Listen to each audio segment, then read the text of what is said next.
मोदी सरकार ने साल 2016 में नोटबंदी की घोषणा करके रातों रात देश को हिला कर रख दिया था। पीएम मोदी ने रातों रात 500 और 1000 रुपए के नोटों को चलन से बाहर कर दिया था और लोगों को वैध मुद्रा के लिए अपने पुराने नोटों को बदलने, पैसे जमा करने या फिर एटीएम से एक निश्चित राशि निकालने का निश्चित समय दिया था। हालांकि सरकार के इस कदम पर आज भी चर्चाएं होती है और हर बार विपक्ष मोदी सरकार को इस पर घेरता नजर आता है। वैसे आपको बता दें, पहली बार देश में नोटबंदी नहीं हुई थी। रातों रात मुद्रा को अवैध बनाने का कदम सरकारों ने पहले भी भारत में लिया है, लेकिन इस बार एक बार फिर से नोटबंदी को लेकर लगातार मीडिया रिपोर्ट्स और खबरें चल रही हैं। डिमोनेटाइजेशन को लेकर लगातार अपडेट्स चल रहे हैं और इस बार मामला सुप्रीम कोर्ट में भी चल रहा है और सुप्रीम कोर्ट ने नोटबंदी को लेकर अपना बड़ा फैसला जो सुना दिया है। दरअसल आपको बता दें, केंद्र की मोदी सरकार की ओर से 2016 में लिए गए नोटबंदी के फैसले को सुप्रीम कोर्ट ने सही ठहराया है। 5 जजों की बेंच ने इस मामले में केंद्र सरकार को क्लीन चिट दे दी है। अदालत ने कहा कि रिकॉर्ड से यह साफ जाहिर हो रहा है कि सरकार ने इस मामले में आरबीआई से समुचित विचार विमर्श किया था। 6 महीने तक दोनों के बीच विचार हुआ था और इसके बाद ही यह फैसला लिया गया था।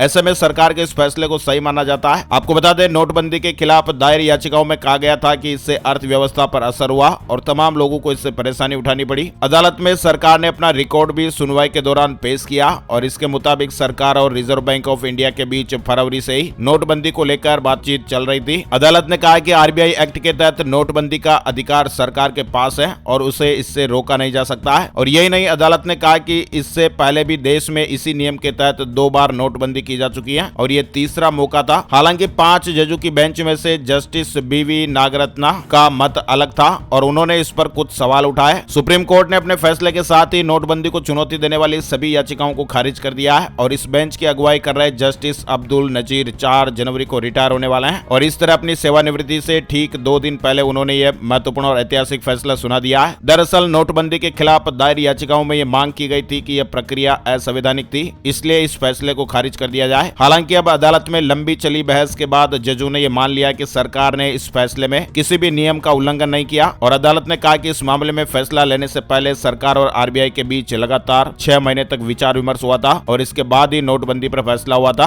कोर्ट ने साफ कहा कि नोटबंदी पर अकेले आरबीआई या फिर अकेले सरकार फैसला नहीं ले सकते हैं और ऐसे में जब दोनों के बीच विचार विमर्श हुआ था तो फिर ये फैसला गलत नहीं था और ऐसे में अब नोटबंदी के 6 साल बाद केंद्र को सुप्रीम कोर्ट से राहत मिल गई है। 8 नवंबर 2016 को देश के प्रधानमंत्री नरेंद्र मोदी जी ने राष्ट्र को संबोधित किया और 500 और 1000 रुपए के नोटों को बंद करने की घोषणा की थी और सुप्रीम कोर्ट में इस फैसले को चुनौती देने वाली याचिका दायर हुई और अब यह मामला निपट गया है। सुप्रीम कोर्ट ने नोटबंदी के फैसले को सही ठहराया है।